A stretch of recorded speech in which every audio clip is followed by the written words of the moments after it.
এবং একই সাথে আপনাদের সাথে বহুদিন ছিলাম, 17 প্রায় 18 বছর আপনাদের সাথে ছিলাম, বাট আগামী 25 তারিখে ইনশাল্লাহ আমি দেশে চলে যাচ্ছি।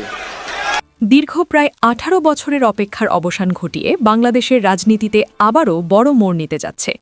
বিএনপির ভারপ্রাপ্ত চেয়ারম্যান তারেক রহমান আগামী 25 ডিসেম্বর দেশে ফিরছেন, এই ঘোষণা নিজেই দিয়ে রাজনৈতিক অঙ্গনের নতুন করে আলোড়ন সৃষ্টি করেছেন তিনি।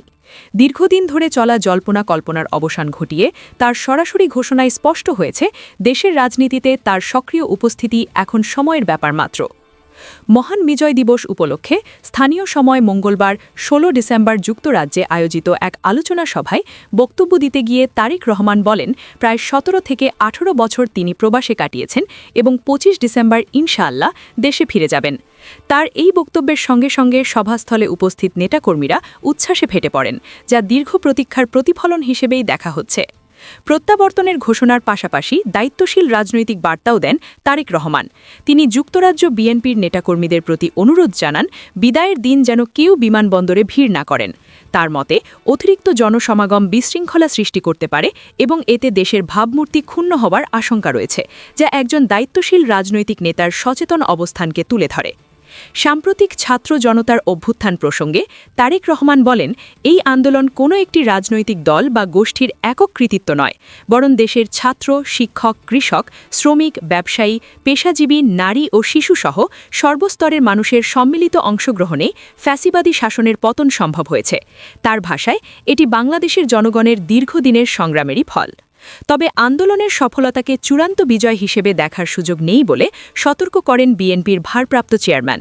তিনি বলেন, বিজয় অর্জনের চেয়ে তা ধরে রাখা অনেক বেশি কঠিন।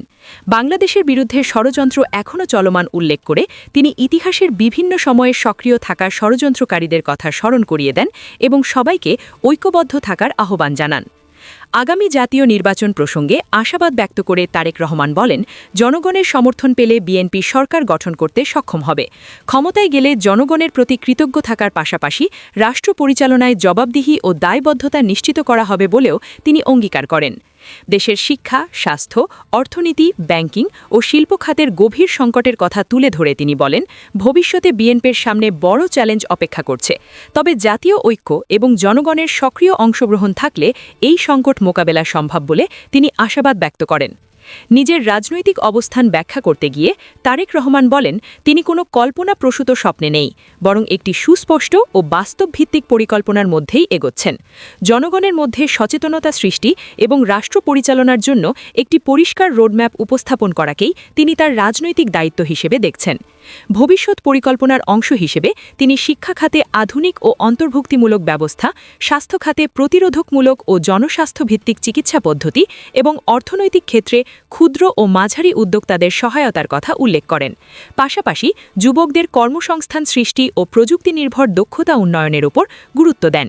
তার আশা, এসব উদ্যোগ বাস্তবায়িত হলে 6 মাসের মধ্যেই জনগণ এর সুফল দেখতে পাবে। আলোচনা সভার শুরুতে মহান মুক্তিযুদ্ধ ও সাম্প্রতিক গণ অভ্যুত্থানের শহীদদের মাগফেরাত কামনা করা হয় এবং বিএনপির চেয়ারপারসন খালেদা জিয়ার সুস্থতা কামনায় বিশেষ দোয়া অনুষ্ঠিত হয়। এই সভার মধ্য দিয়েই তারেক রহমানের প্রত্যাবর্তনের ঘোষণাকে ঘিরে রাজনৈতিক অঙ্গনের নতুন প্রত্যাশা ও আলোচনার সূত্রপাত হয়। আপনি দেখছিলেন NLB নিউজ। সাথে থাকার জন্য ধন্যবাদ। পরবর্তী আপডেট জানতে এখনই সাবস্ক্রাইব করুন আমাদের চ্যানেল। ধন্যবাদ।